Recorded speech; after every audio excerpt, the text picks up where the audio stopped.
আসসালামু আলাইকুম সবাইকে। কেমন আছেন সবাই? আশা করছি সবার রমজান মাস বেশ ভালো কাটছে। সবাইকে রমজান মাসের অনেক অনেক শুভেচ্ছা। যদিও রমজান মাস কিন্তু একেবারেই চলে যাচ্ছে। এত দ্রুত গতিতে রমজান মাস চলে যাচ্ছে, আমার তো মনে হচ্ছে সেদিনই জাস্ট শুরু হলো। আর এখন প্রায় একদম শেষের দিকে চলে এসেছি। আমাদের রমজান মাসের দিনটা শুরু হয় একটু লেট করে, এই তো 11টা কিংবা 11:30টার দিকে। তো ঘুম থেকে উঠেই চলে আসলাম সবজি বাগানে, কিছু ব্রকলি ফ্রোজেন করব। একদমই শেষের দিকে ব্রকলি আর সেরকম নেই। সেই সাথে কিছু কাঁচা টমেটোও নিব।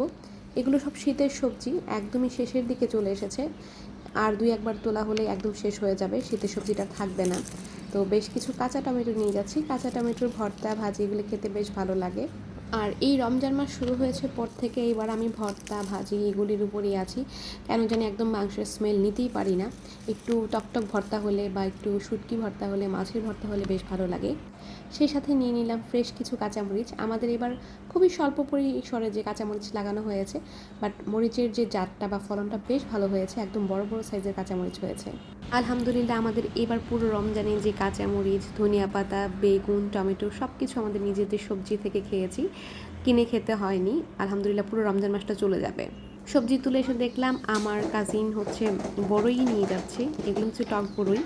তো আমার এবার খুবই স্বল্প পরিসরে আচার টাচার দিয়েছি, সেরকম আচারই দিইনি, খুবই অল্প পরিমাণ শুকিয়েছি, এখন আচার দেওয়া হয়নি। তো এখানে হচ্ছে আমার কাজিন নিয়ে যাচ্ছে বড়ই, মেবি হচ্ছে ওরা বড়ই শুকাবে। তো এই তো মোটামুটি ভালোই বড়ই নিয়েছি। এখন তো একদম শেষের দিকে, ওরকম একটা বড়ইও গাছে নেই, খুবই একদম লাস্ট যেই ইয়েটা থাকে সেরকম আর কি। ব্রোকলি এখানে কেটে তারপর হচ্ছে ভাপে দিয়ে দিয়েছি। অনেকে সেদ্ধ করে ফ্রোজেন করে, অনেকে আবার ভাপে করে। তো আমি এবার ব্রোকলিটা সেদ্ধ করে করব না, এবার ইচ্ছা হচ্ছে পুরো ব্রোকলিগুলোই হচ্ছে আমি ভাপে করে করব।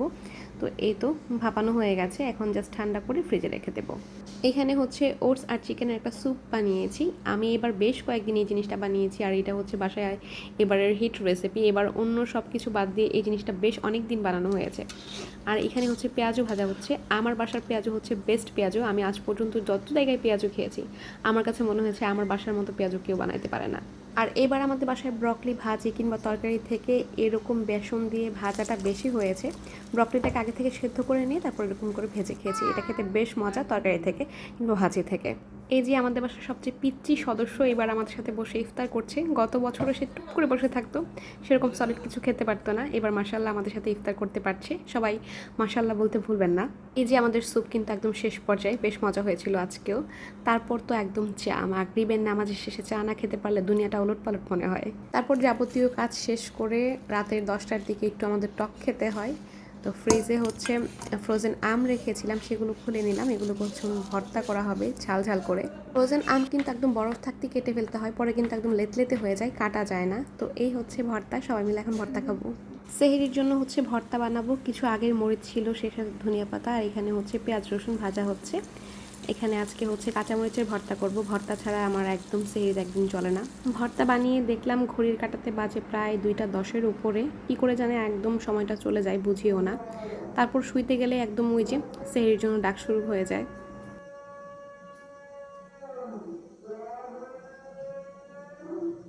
পুরো রোজার মাস হচ্ছে টক দই আর খেজুর অথবা হচ্ছে গুড় দিয়ে টক দইটা খাই।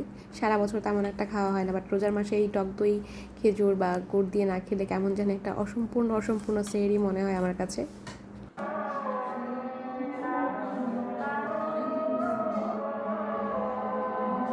ফজরের কিছুক্ষণের পর এই যে সময়টা, একদম খুব সকালও হয়নি আবার রাতটা একদম কেটে যায়নি, কি শান্তি লাগে না এই সময়টা। অন্যরকম একটা ঠান্ডা বাতাস চারদিকে বইতে থাকে। তো এই জিনিসটা দেখে ঘুমাতে গেলে বেশ ভালো লাগে।